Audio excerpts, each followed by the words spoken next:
अस्सलाम वालेकुम, welcome to my channel Urdu centre voice. तमाम वीडियो अपडेट्स के लिए उर्दू सेंटर वॉइस को सब्सक्राइब करके बेल नोटिफिकेशन को ऑन कर दें। आज की मेरी ये वीडियो कदीम मिस्र के अजीमुल मर्तबा बादशाह तोतख आमून की बददुआ और उसके असर से हलाक होने वाले अफराद के बारे में है। ये खबर दुनिया के अखबारात के कॉलमों की जीनत भी है।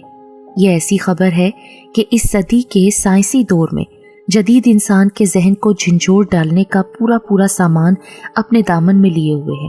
मगर मुश्किल ये है कि आज हम इस कदर मसरूफ़ और उलझनों से भरपूर ज़िंदगी का शिकार हैं कि इस किस्म की खबरें हमारे लिए कोई अहम हादसा नहीं बनती।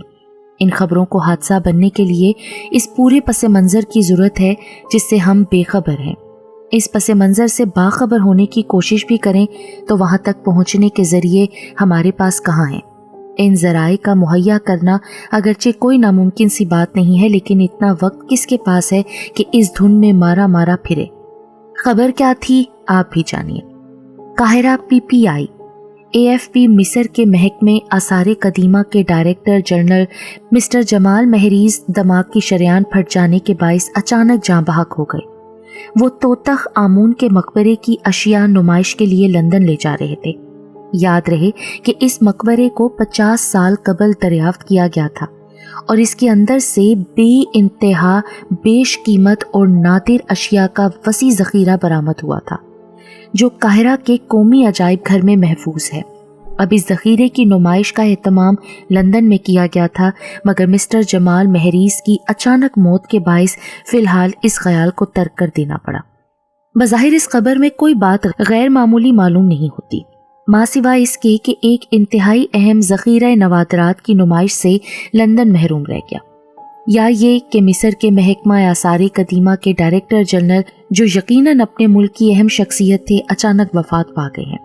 अगर किसी शख्स को कदीम मिस्र की तारीख से दिलचस्पी रही हो और फ़िरौन मिस्र के हालात से वाकफियत हो तो उसे अंदाज़ा हो सकता है कि इस खबर की सारी अहमियत इस बात में है कि लंदन में जिस नुमाइश का एहतमाम किया गया था वो तोतख आमून के मकबरे से बरामद होने वाले नवादरात की थी और मिस्टर जमाल महरीज उन्हीं नवादरात को लेकर लंदन जाने वाले थे। तोतख आमून को फ़िरौन मिस्र में एक नुमाया मुकाम हासिल रहा है, अगरचे उसका अहद हुकूमत मुख्तसर था, मगर मुल्की मामलात में दूररस तब्दीलियों, चंद यादगार अमारात की तामीर और कदीम मिस्री सल्तनत की सरहदों को वुसअत देने के बाइस उसे कदीम मिस्र की तारीख में बहुत से इन फ़रोना से भी बुलंद मुकाम हासिल है जिनका दौरे हुकूमत अपनी वुसअत के लिहाज से बहुत तवील रहा था। यही वजह है कि उसको दुनिया से रुखसत हुए 5000 साल गुजर जाने के बावजूद कदीम मिस्र की तारीख में हमें उसका जिक्र जिस कदर तफसील के साथ मिलता है, इतने तफसीली जिक्र का मुस्तहिक बहुत कम फ़िरौनों को गर्दाना क्या है। 5000 साल कबल दुनिया से रुखसत हो जाने वाले मिस्र के इस अजीम शहनशाह का मकबरा वादी शाहा में वाक़ है। ये मुकाम काहिरा से कोई 150-200 मील के फासले पर दरियाए नील के किनारे पर है। दरिया के किनारे के साथ साथ कदीम मिस्र के आसार कई मील दूर तक फैले हुए हैं। ये लक्सर वही शहर है जो कदीम मिस्र की अजीम शान सल्तनत का एक तवील अरसे तक पुरशिकवा दारुल खिलाफा रहा है। आज ये शहर एक मुख्तसर से कस्बे के अलावा और कुछ नहीं है, जिसमें 2-1 अच्छे होटल ज़रूर बने हुए हैं ताकि सयाह वहाँ ठहर सकें। मगर तारीख के जिस दौर में इस शहर को मिस्र का दारुल सल्तनत होने का फ़ख्र हासिल था, उस ज़माने में दुनिया भर में इसके मुकाबले में कोई शहर मौजूद न था, बल्कि इसकी शानो शौकत, आबादी, रौनक और सज-धज का ये आलम था कि मौजूदा तहजीब के पैदा किए हुए शहर भी इसके मुकाबले पर नहीं आ सकते और इसके मुकाम तक नहीं पहुंच सकते जो इसे हासिल रहा था। उस ज़माने में ये शहर थपस के नाम से दुनिया में मशहूर था। लक्सर को ये इम्तियाज़ हासिल है कि कदीम मिस्र के जिस कदर आसार और नवादरात इस सरजमीन पर बिखरे हुए हैं, इस कदर आसार और नवादरात तमाम मिस्र में भी एक मुकाम पर यकजा नहीं है। यहाँ कदीम मिस्र के इस अजीम और पुरशिकवा सतूनों वाले मोहब्बत के आसार मौजूद हैं जिसके मुकाबले में कदीम मिस्र क्या मौजूदा ज़माने में भी कोई इमारत नहीं। इस मोहब्बत की वुसअत और अज़मत का अंदाज़ा इस बात से लगाया जा सकता है कि उसके छत को संभालने के लिए 1000 सतून तामीर किए गए थे। ये छत तो अब मौजूद नहीं, मगर कुछ सतून जूं के त्यों मौजूद हैं। इनमें से बाज़ सतूनों का घेराव इतना फैला हुआ है कि एक सतून के ऊपर 100 आदमी खड़े हो सकते हैं। कई हजार साल गुजर जाने के बावजूद इन सतूनों के ऊपर की गई नक्काशी और तस्वीर पूरी शानो शौकत के साथ अब तक मौजूद हैं, जो देखने वाले की अकल को हैरान और जहन को सोचने पर मजबूर कर देते हैं। लक्सर में ही वादी उमरा वाक़ है। ये वो मुकाम है जहाँ 5000 साल कबल के अजीमुशान मिस्री सल्तनत के उमरा, वुज़रा, अमायदीन और जर्नेलों के मकबरे बने हुए हैं। इन मकबरों की तारीख, अहमियत और बातों के अलावा सबसे ज़्यादा इसमें पोशीदा है कि इनके अंदर दीवारों पर जो नक्काशी की गई है और जो तस्वीर बनी हुई हैं, उनके ज़रिए कदीम मिस्र की मुआशरत का पता चलता है। फ़िरौनों के मकबरों के अंदर ऐसी तस्वीर बनी हुई हैं जो फ़कत बादशाह के कारनामों, उसकी फतूहात, उसकी इस्लाहात और उसकी इबादात की अक्कासी तक महदूद हैं। उनसे सिर्फ शाही और दरबारी ज़िंदगी का पता चलता है। आम माशरती ज़िंदगी का इल्म वादी उमरा के मकबरों से ही हासिल हुआ है और इस इल्म ने कदीम मिस्र की तारीख की तरतीब और उस कदीम ज़माने की ज़िंदगी को समझाने में इंतहाई अहम किरदार अदा किया है। वादी शाह की मौजूदगी का एजाज़ भी लक्सर को ही हासिल है। इस मुकाम पर कदीम मिस्र के उन तमाम फ़िरौनों के मकबरे मौजूद हैं जिन्होंने थपस के दारुल हुकूमत में बैठकर अपने ज़माने की इस अजीमुश्शान और वसी सल्तनत पर हुकूमत की थी, जिसकी मिसाल दुनिया भर में मौजूद नहीं थी। ये मकबरे पहाड़ खोद कर उसके अंदर बनाए गए हैं और अपने अंदर दफन होने वाले फ़िरौन के दौरे हुकूमत की तवालत के मुताबिक कम या ज़्यादा तवीलो अरीज़ है। दस्तूर ये था कि जो ही कोई फ़िरौन तख्ते हुकूमत पर बैठता था, वो अपने मकबरे की तामीर के काम का आगाज़ करा देता था। सबसे पहले मुंतखब शुदा मुकाम पर पहाड़ को काट कर एक तंग सी सुरंग निकाली जाती थी। ये गोया मकबरे के अंदर जाने का रास्ता होता था। उसके बाद पहाड़ के अंदर ही अंदर काट कर एक वसी कमरे की शक्ल दी जाती थी। उस कमरे में दफन होने वाला फ़िरौन अगर उस वक्त तक मौत से हमकनार होने के लिए तैयार नहीं होता था, तो इस कमरे से आगे गहराई की जानिब एक और सुरंग खोदकर कुछ दूर मजीद गहराई में पहुंचकर एक और कमरे की तामीर शुरू हो जाती थी। इस तरह पहाड़ को काट कर मकबरा बनाने वाले मुसलसल अपने काम में मसरूफ रहते थे। पहाड़ को काट कर वो गहराई की जानिब पहुंचते और सुरंगों और कमरों की तामीर जारी रहती थी। ये काम उस वक्त ख़त्म होता जब इस मकबरे में दफन होने वाला फ़िरौन दुनिया को खैराबाद कहकर उस मकबरे में आने के लिए तैयार हो जाता। उसका ताबूत इस कमरे में रखा जाता था जो सबसे आखिर में तामीर किया जाता था। यही वजह है कि तवील दौरे हुकूमत रखने वाले फ़िरौनों के मकबरे इस कदर वसी हैं कि उनके अंदर तंगो तारीक सुरंगों का जाल फैला हुआ है। मुनासिब फासले से मोतिद कमरे बने हुए हैं और उन कमरों में उनके ताबूत रखे हैं। वो सतह ज़मीन से कई 100 फुट की गहराई पर वाक़ हैं। फ़िरौनों के मकबरों की तामीर का काम सिर्फ इतना ही नहीं था कि पहाड़ों को खोदकर अंदर ही अंदर काट कर तंगो तारीक तवील सुरंगें और वसी कमरे बना दिए जाते थे। अगरचे इस तरह पहाड़ को अंदर ही अंदर काट कर इतना काम भी कौन सा आसान होता था कि मुख्तलिफ पेशों से मुख्तलिफ हज़ारहा लोग मुस्तकिल तौर पर इस काम से वाबस्ता रहते थे और इस तरह फ़िरौनों के मकबरे भी अनगिनत अफराद के मुस्तकिल मुआश का ज़रिया बने हुए थे। होता ये था कि सबसे पहले पहाड़ को काटने वाले अपने काम करते थे। वो सुरंगें और कमरे बनाते हुए आगे बढ़ते रहते थे। उनके पीछे पत्थर को काटकर निकाली गई दीवारों, फर्श और छत को हमवार करने वाले चलते थे। वो इस कदर महारत से अपना काम करते थे कि दीवारों, फर्श या छत का कोई 1 इंच हिस्सा भी गैर हमवार नहीं रहता था। उनके बाद ऐसे कारीगर आते थे जो दीवारों और पत्थरों को हमवार करने का काम करते थे। किसी चीज़ से दीवारों और छतों को इस तरह रगड़ा जाता था कि शीशे की मानित चमक उठती थी और सबसे आखिर में माहिर नक्काश अपनी फनकारी का मुजाहरा करने पहुंच जाते थे। वो इस किस्म की तस्वीरें बनाते जो बादशाह की दरबारी ज़िंदगी, तर्ज हुकूमत, फतूहात वगैरह की अक्कासी करती थी। हैरान कुन बात यह है कि उन दीवारों और छतों का रोगन और तस्वीरें कई हज़ार साल गुजरने के बावजूद भी आज उसी तरह ताज़ा और रोशन हैं जैसे कल ही बनी हो। ज़माने की गर्द उन शाहकारों को ज़रा बराबर भी नुकसान नहीं पहुंचा सकी। मकबरे की तामीर में हिस्सा लेने वाले ये तमाम कारीगर और फनकार एक दूसरे के पीछे अपने काम में इस तरह मसरूफ़ रहते थे कि कदम ब कदम सारा काम मुकम्मल होता चला जाता, और जब वो घड़ी आती थी जिसके इंतज़ार में ये सारा काम किया जा रहा था, यानी उस फ़िरौन की मौत वाक़ हो जाती थी जिसे उस मकबरे में दफन होना था, तो उसकी मौत की इतला के साथ ही मकबरे की तामीर का काम ख़त्म कर दिया जाता था। यही वजह है कि कई मकबरों में फ़िरौनों के ताबूत ऐसे कमरों में रखे हुए मिले हैं जो अभी तक पूरी तरह तराश खराश के मरहलों से नहीं गुजरे थे।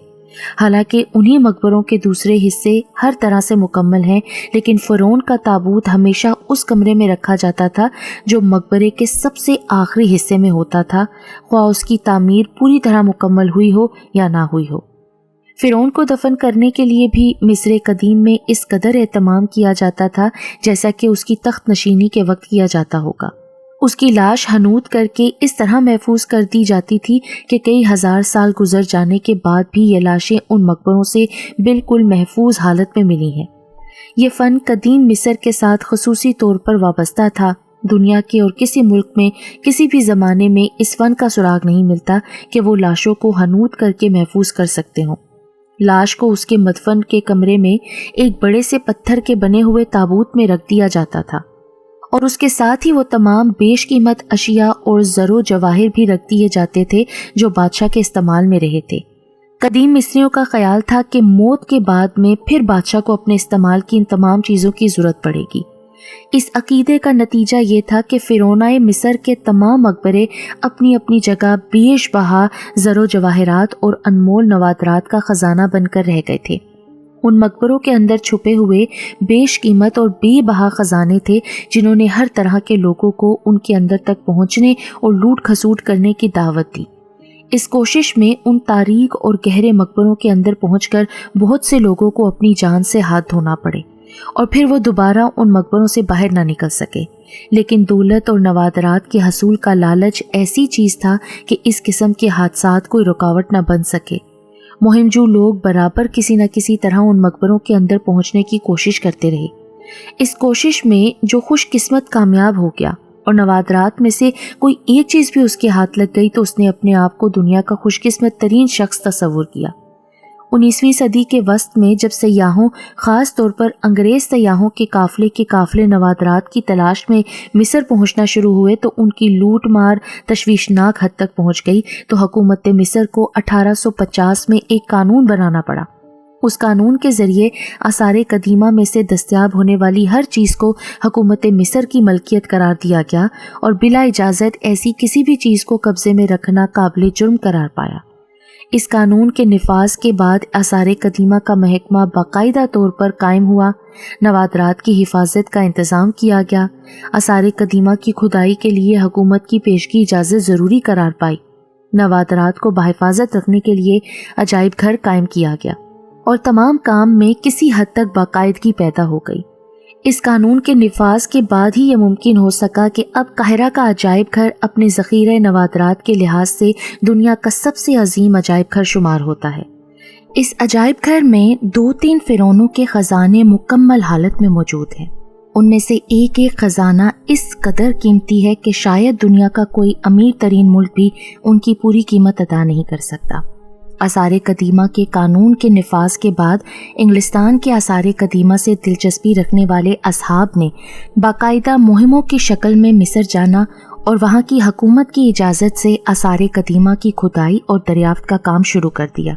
ऐसी टीमों के लिए सबसे पहले ज़रूरत किसी ऐसे शख्स की होती थी जो इस किस्म की मुहिम के लिए सरमाया फराहम कर सके। दूसरी ज़रूरत किसी माहिर मिस्रियात की होती थी जो कदीम मिस्र की ख़ते तस्वीरी को पढ़ने के काबिल हो, मगर ये दोनों मरहले ऐसे न थे जो तय न हो सकते हों। इंग्लिस्तान कदामत परस्त मुल्क है।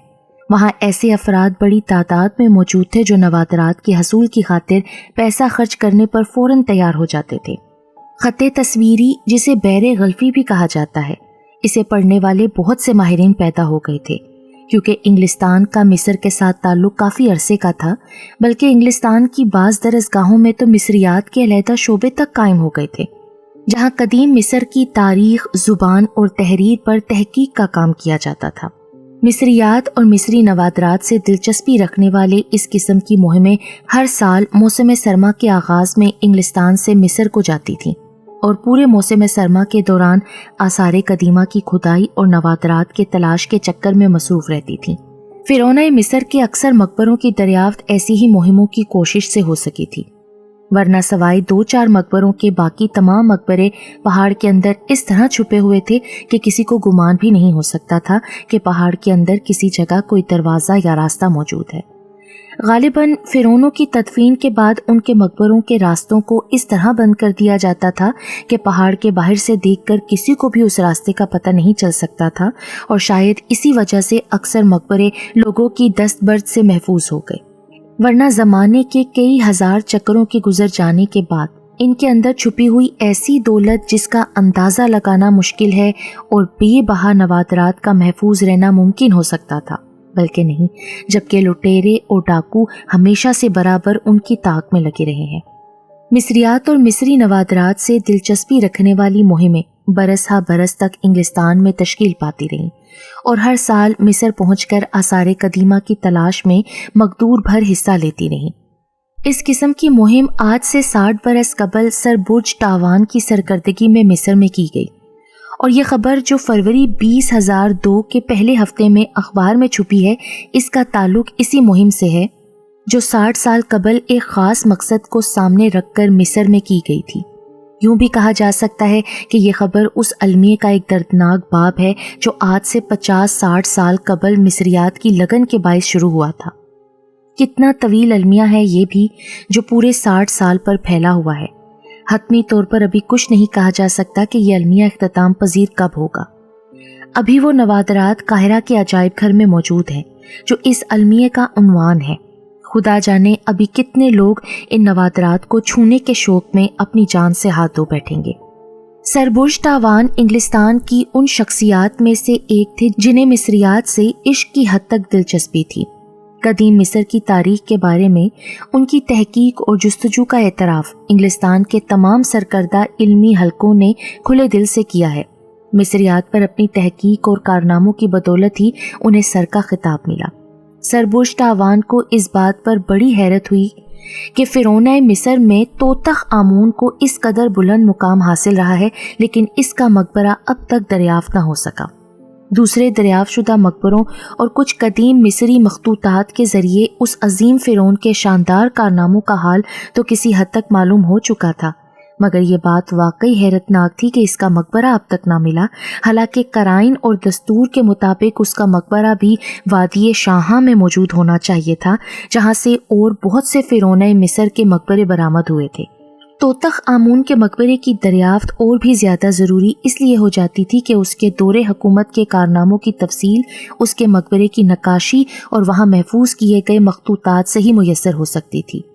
پھر یہ تھا کہ یہ فرعون قدیم مصر کے عظیم الشان بادشاہوں میں شمار ہوتا تھا، اس لیے اس کے مقبرے سے جو زر و جواہر اور نوادرات کا بہت بڑا ذخیرہ ہاتھ لگنے کی امید تھی۔ یہی وجوہات تھی کہ سر برج ٹاوان نے توتخ آمون کے مقبرے کی تلاش کو اپنا مقصد بنا لیا تھا اور پختہ ارادہ کر لیا تھا کہ اس مقصد کے لیے وہ ایک مہم لے کر مصر جائیں گے۔ انہوں نے سوچا کہ خواہ انہیں کتنے ہی عرصے مصر میں قیام کرنا پڑے، مگر وہ اپنے اس مقصد کو حاصل کیے بغیر واپس نہیں آئیں گے۔ انہیں یقین تھا کہ وادی شاہاں میں ہی وہ اس بلند مرتبہ فرعون کا مقبرہ ڈھونڈ نکالیں گے۔ اس مہم کے لیے سرمایے کی فراہمی کی خاطر انہیں کچھ زیادہ تگودو نہیں کرنا پڑی۔ ان کے بہت ہی ثروت مند دوست لارڈ ہارورڈ اس سے پہلے بھی سر برج ٹاوان کی سرکردگی میں مصر جانے والی 2 مہموں کی کفالت کر چکے تھے۔ اس دفعہ بھی وہ بلا کسی رد و قد کے راضی ہو گئے۔ لارڈ ہارورڈ کو بھی مصریات سے انتہائی دلچسپی تھی اور نوادرات جمع کرنے کا جنون تھا، اس لیے اپنے اس شوق کی خاطر اپنی دولت کا بڑا حصہ وہ اس قسم کی مہموں پر صرف کیا کرتے تھے، بلکہ اس دفعہ تو وہ خود بھی سر برج ٹاوان کی مہم کے ساتھ مصر جانے کے لیے تیار ہو گئے۔ اس مہم کی کامیابی بڑی حد تک یقینی تھی۔ یہ بات تو پکی تھی کہ توتخ آمون نامی فرعون قدیم مصر کے عظیم المرتبہ بادشاہوں میں سے ایک تھا۔ اس دور کا تعین بھی ہو چکا تھا، جس سے یہ بات یقینی ہو گئی تھی کہ اس کا مقبرہ وادی شاہاں میں موجود ہے۔ اب بات صرف مقبرے کی تلاش کی تھی۔ اس پر جتنا بھی وقت صرف ہو جاتا، مگر مقبرے کی دریافت کے بعد جو بے بہا اشیاء وہاں سے ملنی تھیں ان کے لیے تو زیادہ سے زیادہ وقت بھی صرف کیا جا سکتا تھا۔ یہ مہم بڑی آسانی سے ترتیب پا گئی۔ سر بش ٹاوان اور لارڈ ہارورڈ کے علاوہ ایک اور شخص کیپٹن رچرڈ بھی اس مہم میں شامل ہو گیا۔ کیپٹن رچرڈ لارڈ ہارورڈ کے دوستوں میں سے ایک تھے۔ انہیں مصریات یا قدیم نوادرات سے تو کوئی زیادہ دلچسپی نہ تھی، مگر طبیعت مہم پسند تھی اور مصر کی سیر کرنا چاہتے تھے، اسی لیے ساتھ ہو لیے۔ یہ تینوں دوست اپنی پوری تیاریاں کرنے کے بعد 1920 کے موسم سرما کے آغاز میں انگلستان سے مصر کے لیے روانہ ہو گئے۔ بحری جہاز سے اس مہماتی ٹیم کو اسکندریہ کی بندرگاہ پر اتارا۔ وہاں سے گاڑی کے ذریعے یہ لوگ قاہرہ پہنچے تاکہ حکومت مصر سے ضروری اجازت نامہ حاصل کر سکیں۔ سر بش ٹاوان چونکہ اس سے پہلے بھی کئی بار مصر جا چکے تھے، اس لیے یہ اجازت نامہ حاصل کرنے میں ان لوگوں کو کوئی دقت نہ ہوئی۔ قاہرہ سے ایک مصری عالم حلیم بھی اس ٹیم میں شامل ہو گیا۔ وہ سر بش ٹاوان کا دوست تھا اور قدیم مصر کی تاریخ سے اسے گہری دلچسپی تھی۔ چنانچہ جب یہ مہماتی ٹیم لکسر پہنچی تو یہ 3 کے بجائے 14 افراد پر مشتمل تھی۔ لکسر میں ان لوگوں نے ایک اعلیٰ قسم کے ہوٹل میں قیام کیا اور ایک دن آرام کرنے کے بعد مقامی عربیوں میں سے 3 افراد کو مددگار کے طور پر چنا۔ اس کے بعد یہ ٹیم وادی شہام میں پہنچی تو توتخ آمون کے مقبرے کی تلاش شروع کر دی گئی۔ اس وادی میں اب تک 25 سے زائد مقبرے دریافت کیے جا چکے تھے۔ اصل میں مشکل یہ تھی کہ یکساں پہاڑ میں پتہ نہیں چل سکتا تھا کہ کس چٹان کے اندر کس قدیم مقبرے کے دروازے کی سرنگ چھپی ہوئی ہے اور کس پتھر کو ہٹانے کے بعد آدمی اپنے مقصد تک پہنچنے میں کامیاب ہو سکتا ہے۔ تلاش و جستجو کی اس مہم نے دنوں اور ہفتوں سے گزر کر مہینوں تک کی طوالت اختیار کر لی تھی اور کامیابی کی کوئی صورت نظر نہ آئی تھی تو لارڈ ہارورڈ نے کچھ نا امید اور بد دل ہونا شروع کر دیا۔ حالانکہ اس مہم میں ان کا حصہ صرف اتنا تھا کہ سرمایہ ان کا خرچ ہو رہا تھا، ورنہ لکسر پہنچنے کے بعد انہوں نے عملی طور پر اس مہم میں کوئی زیادہ حصہ نہ لیا تھا۔ وہ تو آثار قدیمہ کو دیکھنے، دریائے نیل کی سیر کرنے، ہوٹل کے ساتھیوں سے گپ شپ لڑانے اور قدیم مصر کے بارے میں کتابیں پڑھنے میں ہی اپنا وقت صرف کرتے تھے۔ وادی شاہ کی چٹانوں اور پتھروں سے سر ٹکرانے کا اصل کام تو ان کی ٹیم کے دوسرے افراد کیا کرتے تھے، مگر ان کا یہ حصہ کیا کم تھا کہ وہ ساری مہم کے اخراجات برداشت کر رہے تھے۔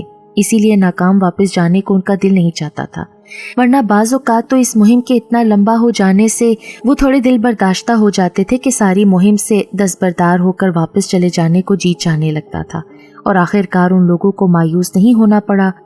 لارڈ ہارورڈ ان کے صبر آزما انتظار اور سر برج کا عزم اور ان کے ساتھیوں کی مستقل مزاجی کے ساتھ جدوجہد رنگ لائی۔ موسم سرما اختتام پذیر تھا۔ آثار قدیمہ کی کھدائی اور تحقیق کے لیے آئے ہوئے لوگ واپسی کے لیے اپنے بستر باندھنے لگے تھے، کیونکہ مصر کی گرمی اور اس موسم میں کام کرنا ان کے بس کی بات نہ تھی۔ لارڈ ہارورڈ کو بھی یہ نظر آ رہا تھا کہ انہیں ایک بہت بڑی حسرت دل میں لے کر ناکام ہی واپس انگلستان جانا پڑے گا، کہ اچانک ایک دن انہیں خوشخبری ملی کہ ان کی مہم کامیابی سے ہمکنار ہو گئی ہے۔ اس وقت اتفاق سے وہ ہوٹل ہی میں موجود تھے۔ سر برج ٹاوان کا یہ پیغام ملتے ہی ان کے مایوس دلوں میں گویا زندگی کی ایک نئی لہر دوڑ گئی۔ وہ فوراً ہی اپنی مہماتی ٹیم کو مبارکباد دینے کی غرض سے وادی شاہ کی جانب روانہ ہو گئے۔ توتخ آمون کا مقبرہ دریافت ہونے کے بعد پتہ چلا کہ اس کی تلاش ناممکنات کی حدوں تک کیوں پہنچ گئی تھی اور اسے پانے کے لیے اس قدر کوشش اور سرگردانی کا سامنا کیوں کرنا پڑا تھا۔ دراصل یہ ایک ایسی جگہ واقع تھا جہاں کسی مقبرے کی موجودگی کا بظاہر گمان بھی نہیں کیا جا سکتا تھا۔ پہاڑ میں ایک جگہ قریب ہی 2 بڑے مقبرے دریافت ہو چکے تھے۔ ان کے دروازوں کو پتھروں سے صاف کر کے محکمہ آثار قدیمہ کی جانب سے لوہے کے مضبوط دروازے لگا دیے گئے تھے۔ ان دونوں مقبروں کے دروازوں کا درمیانی فاصلہ اس قدر کم تھا کہ درمیان میں بچی ہوئی تھوڑی سی جگہ میں کسی اور مقبرے کے راستے کی موجودگی کا شائبہ بھی نہیں ہو سکتا تھا۔ یہ تو سر برج ٹاوان اور حلیم بے کی قدیم مصر کی تاریخ سے دلچسپی اور مصریات پر ان کے عبور کا طفیل تھا کہ اس جگہ وہ ایک نئے مقبرے کی دریافت میں کامیاب ہو گئے۔ یہ مقبرہ چونکہ دوسرے مقبروں کے مقابلے میں چھوٹا تھا، اس لیے ایسی جگہ واقع تھا جہاں اس کی موجودگی کے بارے میں گمان بھی نہیں کیا جا سکتا تھا، اور مقبرے کی اندر کی نقاشی کے ذریعے جب ان لوگوں کو معلوم ہوا کہ یہ مقبرہ توتخ آمون کا ہی ہے تو ان کی خوشی کی انتہا نہ رہی۔ یوں لگا جیسے وہ گوہر مقصود ہاتھ آ گیا جس کی تلاش میں وہ ساری زندگی مارے مارے پھرتے رہے تھے۔ मकबरे की दरियाफ्त की इत्तला महकमे आसार कदीमा को देनी लाजमी थी, लिहाजा ये इत्तला महकमे के मुकामी दफ्तर को दी गई, मगर उस वक्त तक उसके बहुत से नवादरात को उन लोगों ने कब्जे में करके होटल में लाकर अपने सामान में छुपा दिया था। लॉर्ड हार्वर्ड उनकी खुशी का ठिकाना न था। उनका अंदाज़ा था कि जो नवादरात उनके हाथ आए हैं उनमें से एक मामूली चीज़ के बदले में इंग्लिस्तान में उन्हें इतनी कीमत मिल जाएगी कि इस मुहिम पर किए गए अखराजात का बदल बन सकेगा। सर बुश टावान को लगता था गोया उनकी ज़िंदगी का मकसद पूरा हो गया। उनका ख्याल था कि आइंदा सारी उम्र उन्हें कोई और काम करने की ज़रूरत पेश नहीं आएगी। हलीम बे सोचता था कि मिस्र भर में सबसे बेशकीमत नवादरात का मालिक अब वही गर्दाना जाएगा। कैप्टन रिचर्ड को नवादरात से कोई दिलचस्पी न थी। उसे इस बात की खुशी थी कि वो मुहिम कामयाबी से हमकनार हो गई, जिसके साथ उसने इंग्लिस्तान मिस्र तक का सफ़र किया था और फिर वादी शाह की महीनों तक खाक छानी थी। अगले दिन महकमा आसार कदीमा के 3 कारकुन मौके पर ही पहुंच गए थे, मगर वो तीनों अरब गायब थे जिन्हें इस मुहिमाती टीम ने लक्सर आकर मददगार के तौर पर मुलाजिम रखा था। बहरहाल ताबूत को खोलकर बादशाह की मम्मी बेशुमार ज़रो जवाहरात पर मुश्तमिल उसका बेबहा ख़जाना और दीगर नवादरात निकाले गए। उन नवादरात के साथ ही पत्थर की एक तख्ती भी थी जिस पर ख़त तस्वीरी में कुछ लिखा हुआ था। ये भी कोई गैर मामूली बात नहीं थी। दूसरे कई मकबरों से भी इसी किस्म की तख्तियां दस्तयाब हुई थीं। उनके ज़रिए फ़िरौनों के दौरे हुकूमत के बारे में बेशकीमत मालूमात हासिल होती रही थी। चुनाचे इस तमाम ख़जाने को उस तख्ती और मम्मी समेत ख़ास एहतमाम के साथ काहिरा रवाना कर दिया गया।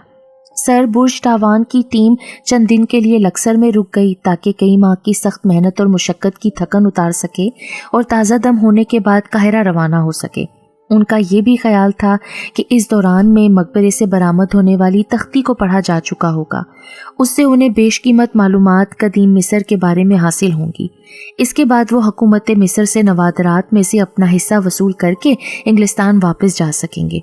ये लोग इंतहाई खुशी और मुसरत के आलम में तरह तरह की खुश आइंदा सोचों में खोए हुए थे, मगर यकायक हादसात का एक ऐसा सिलसिला शुरू हुआ कि सारी खुशी और मुसरत धुआं होकर रह गई। सबसे पहली आफत उन 3 अरब मददगारों पर पड़ी जो सारे अरसे इस टीम के साथ काम करते रहे थे। वो 2 दिन से इस तरह गायब थे कि सर बुश टावान को खुद उनका पता कराना पड़ा ताकि उनके वाजिबात की अदायगी और उनका शुक्रिया अदा किया जा सके। पता चला कि तीनों हैजे में मुब्तला होकर रात ही रात हलाक हो गए हैं। अभी इस हादसे पर अफसोस करने से फुर्सत नहीं मिली थी कि सर बुश टावान पर यकायक हार्ट अटैक का हमला हुआ। उन्हें तमाम उम्र ये तकलीफ़ नहीं थी और उनकी सेहत काबिल रश्क थी, मगर यह हमला इस कदर शदीद था कि उन लोगों को फ़ौरन 2 कारें लेकर काहिरा की जानिब भागना पड़ा। मगर काहिरा पहुँचते पहुँचते मर्ज़ अपना काम कर चुका था और काहिरा पहुँचकर जब कारें रुकी तो उनसे सर बुश टावान का बेजान जिस्म ही बाहर निकाला जा सका। अब तक आसार कदीमा के माहिर तोतख आमून के मकबरे से बरामद शुदा पत्थर की तख्ती पर लिखी इबारत को पढ़ने में कामयाब हो चुके थे। उस पर बादशाह के नाम और मर्तबे के जिक्र के अलावा लिखा था, जो कोई हमारे मकबरे में दाखिल होगा या हमारी चीज़ों को छुएगा, मौत उस पर उकाब की तरह झपट पड़ेगी। तोतख आमून का ख़जाना और नवादरात तो काहिरा के अजायब घर में पहुंच गए, मगर उस तारीख तख्ती की इबारत और उसके बाद पे दर पे होलनाक हादसात ने सबको बौखला कर रख दिया कि उन्हें लगता था कि खौफनाक मौत एक खून आशाम उकाब की तरह उनके सर पर मंडला रही है और उससे पनाह हासिल करने के लिए दुनिया भर में अब कोई जगह नहीं है। तोतख आमून की इस मम्मी की बद्दुआ का अगला शिकार महकमा आसार कदीमा के वो मोतद कारकुनान थे जो लक्सर से लेकर काहिरा तक इस खजाने और नवादरात को लाए और अजायब घर तक पहुंचाने में शामिल रहे थे। वो सब के सब यके बाद दीगरे बड़ी तेजी के साथ हादसाती मौत का शिकार होने लगे। जब हलीम बे भी एक कार एक्सीडेंट में मारा गया तो लॉर्ड हार्वर्ड को खैरियत इसी में नजर आई कि सब कुछ मिस्र में छोड़ छाड़ कर कैप्टन रिचर्ड के हमरा सिकंदरिया का रुख किया और जो जहाज सबसे पहले मिल सका उसमें सवार होकर अपने वतन रवाना हो गए। कैप्टन रिचर्ड को एक अजीब हादसा पेश आया।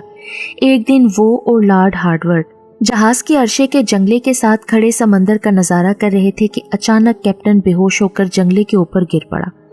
बेशतर उसके कि लॉर्ड हार्वर्ड उसे पकड़ सकता, वो स्लिप होकर समंदर में जा गिरा। समंदर की खूनी लहरों ने ऐसा उसको निगला कि दोबारा एक लम्हे के लिए भी वो बाहर नहीं उभर सका। ایسا لگ رہا تھا کہ کوئی نادیدہ قوت اسے زبردستی سمندر میں گھسیٹ کر لے گئی ہے۔ لارڈ ہارڈورڈ اس حادثے سے اس قدر بدحواس ہوا کہ اپنے کیبن میں پہنچ کر اندر سے اس نے دروازہ بند کر لیا اور تہیہ کر لیا کہ انگلستان پہنچنے تک وہ باہر نہیں نکلیں گے مگر ایک سمندری مچھر نے انہیں ایک دن گردن پر کاٹ لیا تھا۔ یہ بہت معمولی بات تھی، لیکن ایک دن میں ہی یہ اچھا خاصا زخم بن گیا اور کافی تکلیف دینے لگا اور اسے جہاز کے ڈاکٹر کے پاس جانا پڑا۔ ڈاکٹر نے اپنی سی کوشش کی مگر 2 دن کے اندر یہ معمولی سی بات اس قدر مصیبت بن گئی کہ لارڈ ہارڈورڈ کی جان پر بن گئی۔ اسے اپنا آخری وقت نظر آنے لگا اور واقعی وہ زندہ سلامت انگلستان نہ پہنچ سکا۔ اس کے بعد گزشتہ 60-70 سال میں اس قدیم خزانے اور نوادرات کو چھونے کے جرم میں معتد افراد اپنی جان سے ہاتھ دھو بیٹھے۔ اس قربان گاہ کا آخری شکار محکمہ آثار قدیمہ کے ڈائریکٹر جنرل مسٹر جمال مہریز ہوئے ہیں۔ جانے اس بددعا کا اثر کتنے ہزار سال تک رہتا ہے، جانے یہ اثر ختم ہوگا یا نہیں۔ وہ کون سی بات ہے کہ ایک فرعون کی بددعا ایسا ہولناک اثر چھوڑ گئی ہے۔ جانے اس بددعا کی قربان گاہ مزید کتنے انسانوں کی بھینٹ لینے والی ہے۔ جانے ابھی ایسی ہولناک اور کتنی خبریں آئیں گی جنہیں اخبارات اس طرح غیر اہم بنا کر شائع کریں گے جیسے کوئی غیر معمولی بات نہ ہو، جیسے کوئی حادثہ رونما ہوا ہی نہ ہو۔